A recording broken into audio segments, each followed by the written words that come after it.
د ماحولیاتو نړیواله ورځ هر کال د جون په 15 نیټه په دې عزم سره نمانځل شي چې نړۍ به د ماحولیاتي الودګۍ نه صفا کولی شي، ولې چې نړۍ ته د انساني وسایلو د بې دریغ استعمال په وجه خطرې راپېښې دي. سخت کال د دې ورځې د نمانځلو سرخط د پلاستیک د الودګۍ خاتمه کول دي. د یو اندازې مطابق هر کال په عالمي کچ تقریبا 400 ټنه نه زیات پلاستیک تیاریږي او د دې تیار شوي پلاستیک صرف نیمه برخه یو ځل په کار راځي.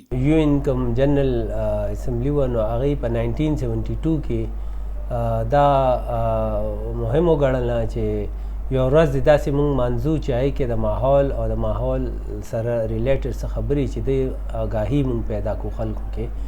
د دې ورځې کوم تیم و مقصد و نو هغه و چې د پلاستیک پلیوشن به موږ څنګه کم کړو او د پلاستیک استعمال سره چونکې دا ریلیټډ دا پلیوشن چې د دې موږ به څنګه دې کمې راولو.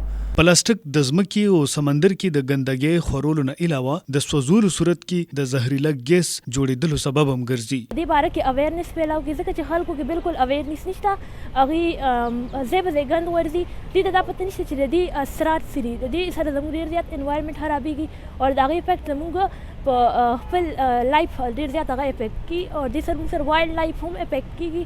مطلب ځای په ځای ګند جوړېږي، د هغې نه موږ سره بلا سپیشیز چې دی هغه انټیکټ شوي موږ سره ختمېدو ته راغلي دي.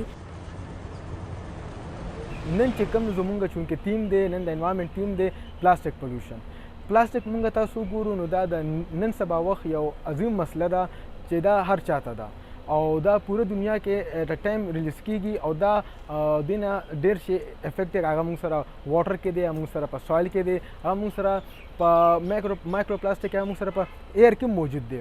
نو موږ تاسو له پکار دی چې موږ دې باره کې یو اویرنس پیدا کړو چې موږ دې لپاره یو داسې اویرنس پیدا کړو چې موږ الټرنیټیوز جوړ کړو.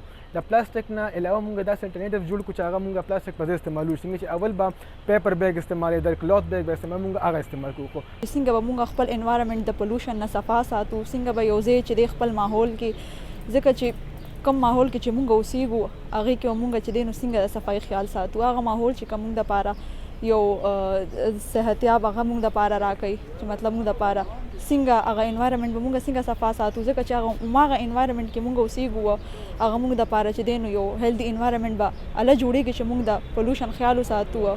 پلاستیک نه صرف د فضایي الودګۍ وجه ده بلکې دا زمونږ د خوراک، د څښلو د اوبو او د هوا یعنی د ساه په ذریعه زمونږ وجود ته داخليږي. د پلاستیک جوړ شوي څیزونو کې ګڼ شمېر زهرجن اجزا شامل وي کوم چې زمونږ صحت دپاره د خطرې نه خالي خبره نه ده. د سنو پښتونخوا دپاره اظهار محمود.